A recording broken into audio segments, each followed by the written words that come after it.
Bonjour, bonjour, bonjour. Mwana Musundi, Nganga Basundi, Ngolo Zanzambi, comme on dit, grâce à Dieu, nous avons tous la vie. Quel encouragement pour ceux qui sont restés là-bas en train de souffrir.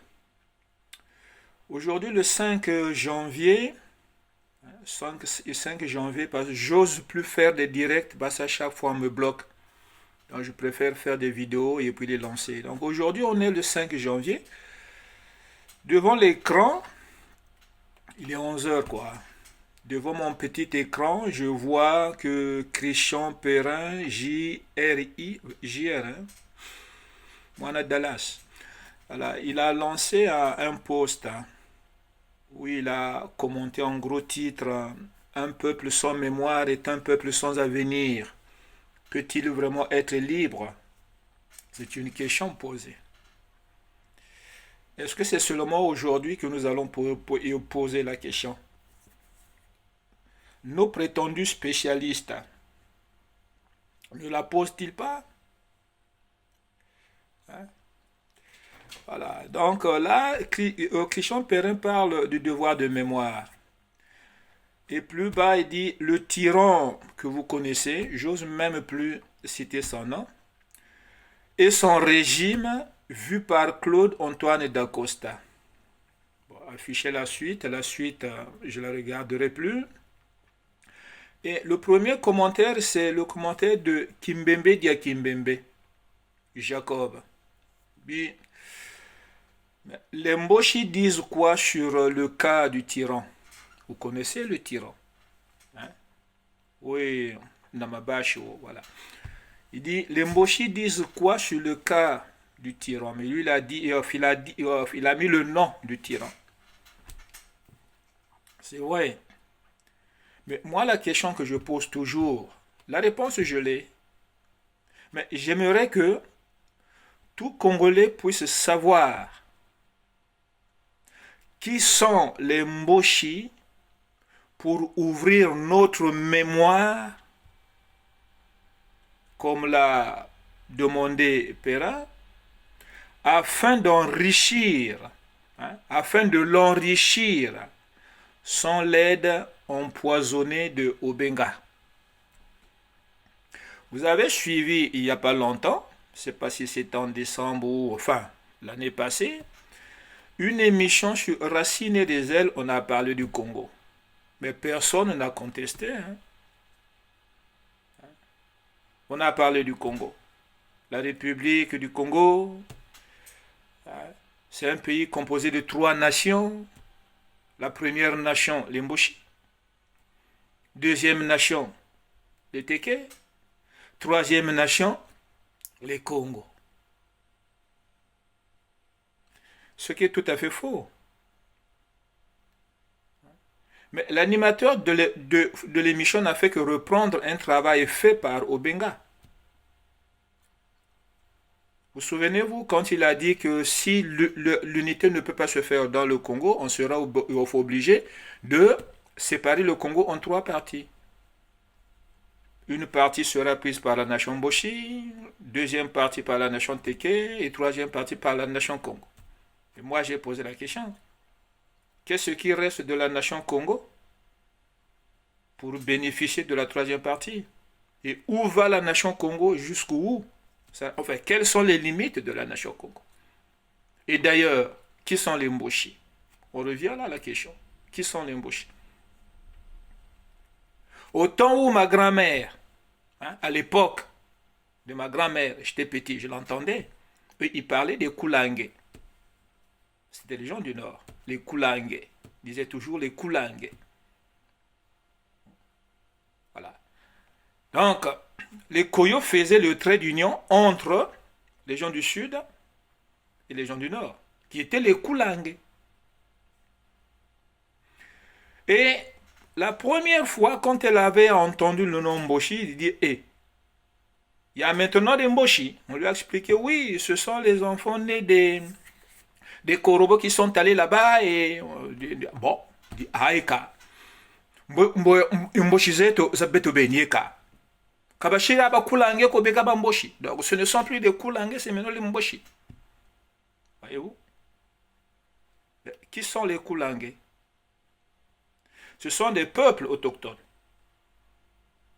Les Makwayens, les Likuba, les Beti et tous les autres. Les Mboshi n'existaient pas. Ceux qui sont cités là en tant qu'autochtones, c'est ceux qui restaient. Mais c'était une partie du Cameroun. Voyez-vous? Les Koulangais, c'était une partie du peuple du Cameroun. Avant que la République, avant que le moyen Congo ne soit fait. Le moyen Congo n'a fait que a permis de faire la jonction entre le nord et le sud. Mais en cassant le peuple qui a fait le royaume Congo. Et aussi en cassant une partie du peuple qui était Cameroun, dans les Koulangais et les Makwayens. Mais l'extermination, avant la conférence de Berlin, il y a eu des massacres au nord. Donc, ceux qui se sont retrouvés dans la République du Congo, ce sont les rescapés. En quelque sorte, on a réduit le nombre. On a réduit la force. On a diminué la quantité de ce peuple Koulangais en les séparant du reste du Cameroun. Et voilà, si on peut appeler ça les rescapés, on les place avec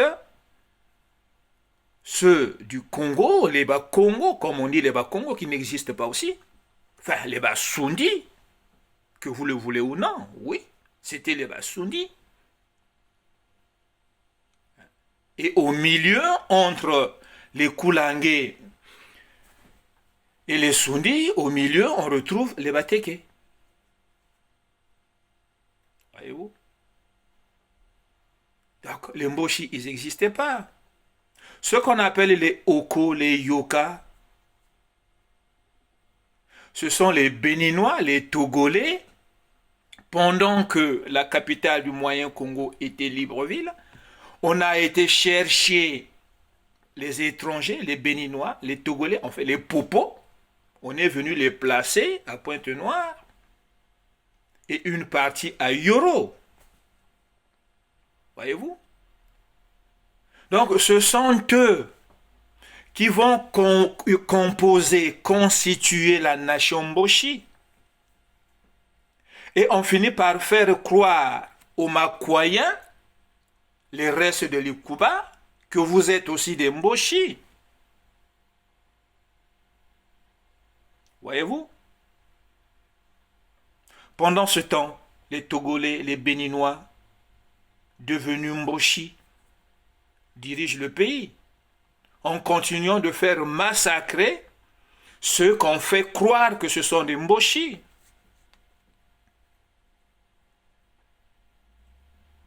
Ça, Obenga ne va pas le dire. Sa position de spécialiste, c'est en échange de fausser l'histoire, enfin de faire l'histoire, mais dans l'imposture, quoi. Hein? On continue là dans la mythologie. Voyez-vous? Mais l'histoire vraie, c'est dans nos mémoires collectives.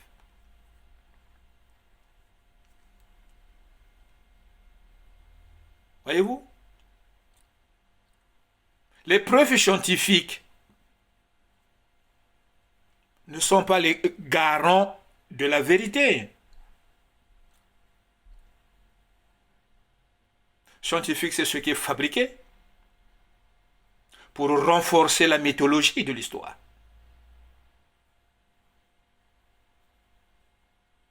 Pour revenir à ça, que pensent les Mboshi? C'est là où il faut comprendre, mes frères. Qui sont les Mboshi? Comme nous souffrons dans le sud, C'est comme ça que souffrent aussi les Makoyens. C'est comme ça que souffrent aussi les Likuba. Les bêtis sont où?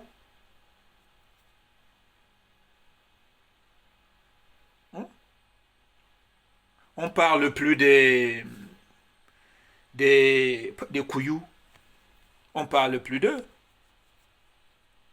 Mais qui pourra oser dire que les Kouyous ont disparu suite à une extermination dont le prétexte était Anga? Voyez-vous? Donc on s'est servi, donc c'est comme si on a poussé Anga de se placer sur une position de rebelle afin de justifier l'extermination des Kouyous. Et c'est ce qui se passe aussi dans le sud.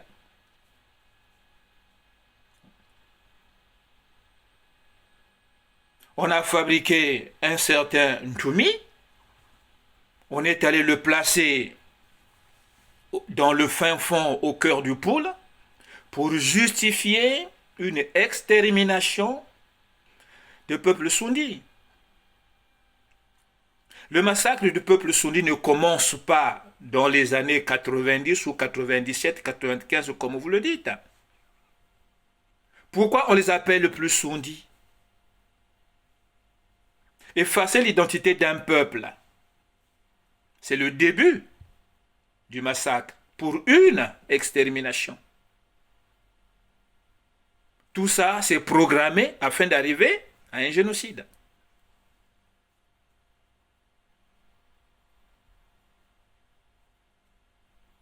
Vous voyez?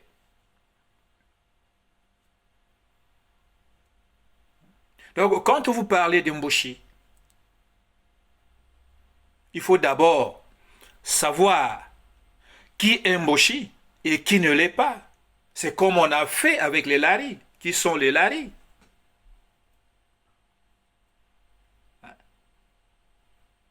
Au départ, j'ai pris l'image d'un palmier qui est animé par les tisserands. Les tisserands, ce sont des oiseaux qui vivent en société. Une fois que le palmier est tombé, les tisserands s'éparpillent, chacun se retrouve dans son coin, sans abri. À force de recevoir l'eau de pluie, sa teinte noire et jaune s'efface. Il devient tout gris, moineau, Kindiamakoko. Voilà les Lari.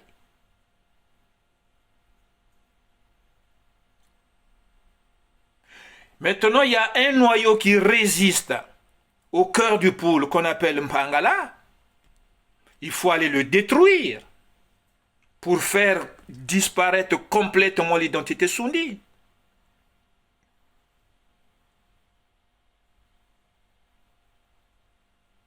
Un peuple sans mémoire.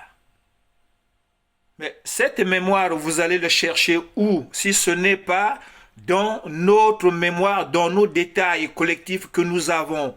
Nous sommes la génération qui a connu comment nos parents vivaient. Et il y a des détails qui nous ramènent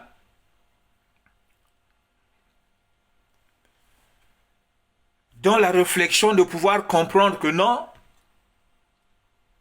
cette expression ne correspond pas à la réalité.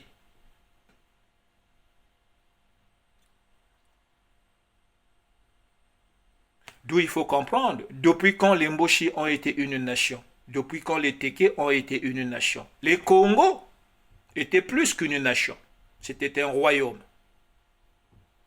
Parce que dans les Congos, pour faire un royaume, il faut être plusieurs.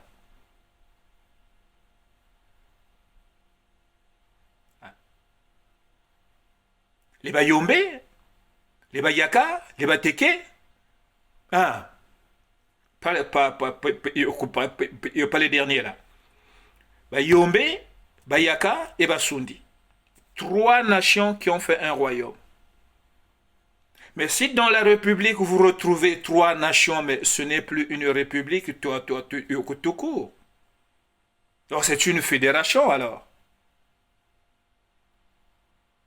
Ou un royaume.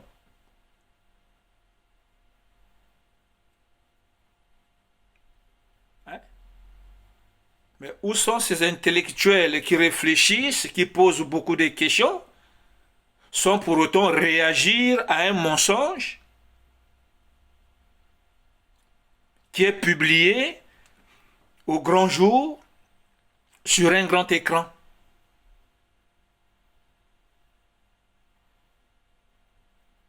Que pensent les Mboshi?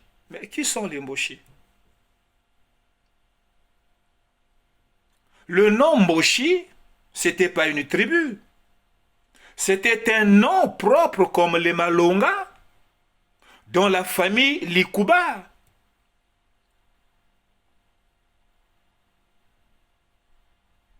Donc c'est un emprunt des usurpateurs.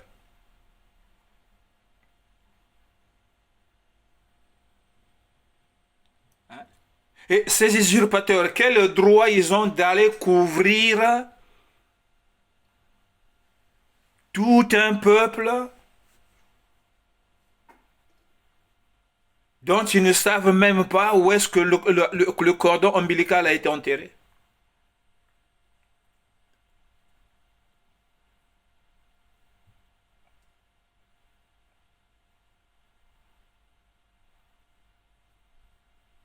Voyez?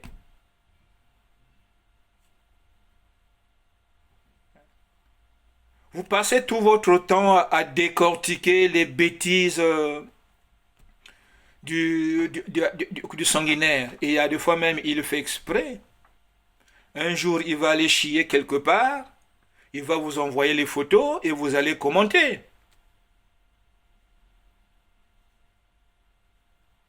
Voyez-vous?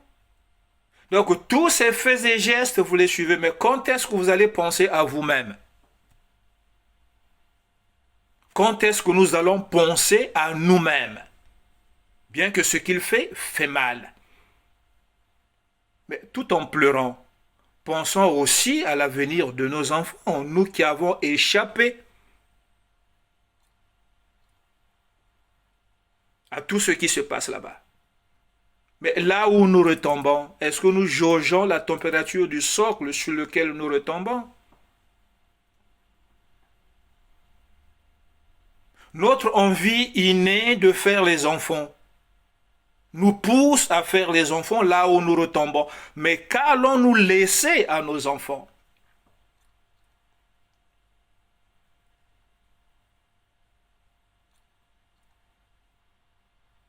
On ne peut pas un moment oublier le sanguinaire et dire, bon, pensons à nous.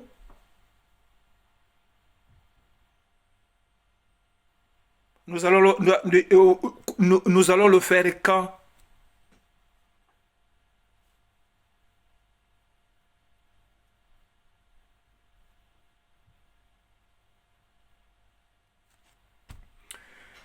Voilà, donc, Tata Kimbembe, Dia Kimbembe, les voit que les Mboshi disent quoi sur le sujet, sur le cas du sanguinaire, mais d'abord, il faut savoir qui sont les Mboshi. Les Mboshi ne peuvent qu'approuver le cas de ce sanguinaire. Mais les Likuba ne sont pas des Mboshi. Les Makoyens ne sont pas des Mboshi. Est-ce que vous serez capable de faire la différence entre un Mboshi, un Makoyen et les Kuba pour le peu qui en reste?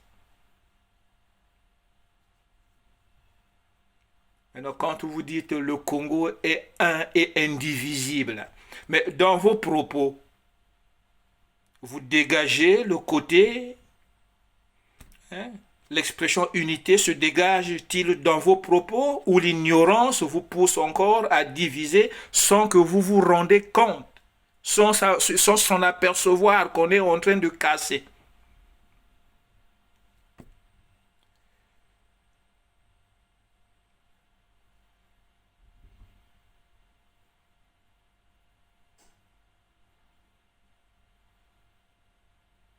Croyez-vous que tous les soldats envoyés par le sanguinaire au sud, qui viennent mourir au sud, sont des Mboshi?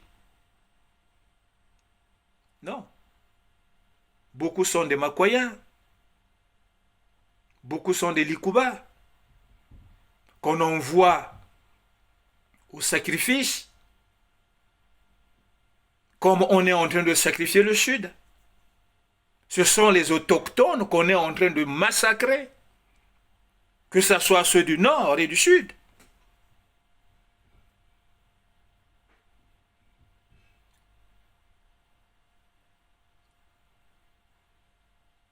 On détruit le pôle, oui, mais on est en train d'effacer dans le pôle la dernière trace de la civilisation Congo.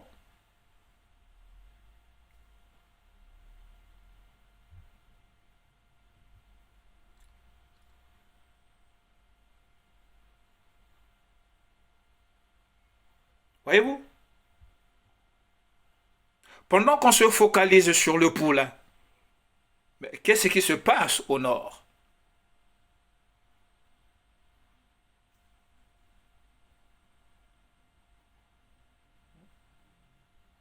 Les Mboshi devenus une nation. Depuis quand les Mboshi sont une nation?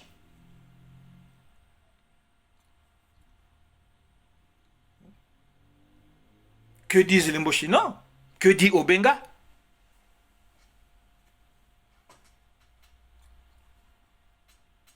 Il dit quoi, lui? J'ai fait une vidéo sur lui, on m'a dit, mon frère, il ne faut pas parler d'Obenga parce qu'au nord, pour conserver l'unité, au nord, on l'écoute bien. Mais qu'est-ce que Obenga dit de bien au nord qui ne peut pas être écouté dans le sud, s'il est pour l'unité?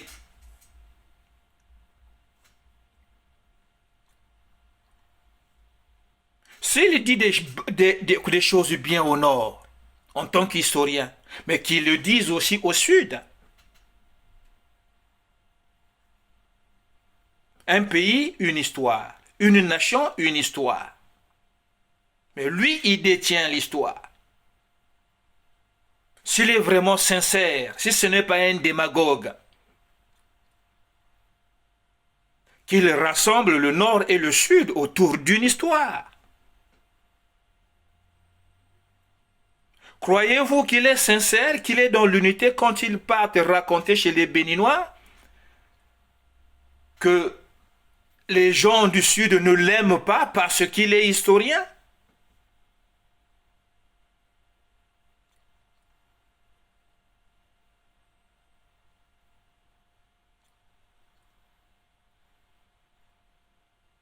Moi, je ne l'aime plus. Quand j'étais enfant, j'étais fier. Obenga. Nous, au Congo, nous avons un historien qui s'appelle Obenga. Ah, Obenga, papa Obenga. Mais depuis que j'ai compris que c'est un menteur,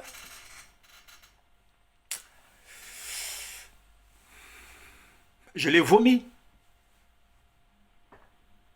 Je l'ai vomi. Obenga, c'est un sorcier. Ma grand-mère disait, le menteur et le voleur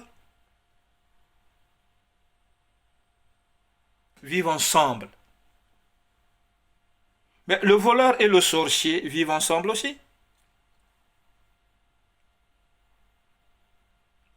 Obenga est au-dessus des menteurs sorciers.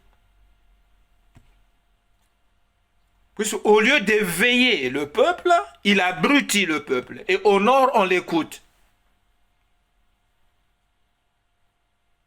Qu'est-ce qu'il dit de beau au nord qui n'est pas intéressant au sud?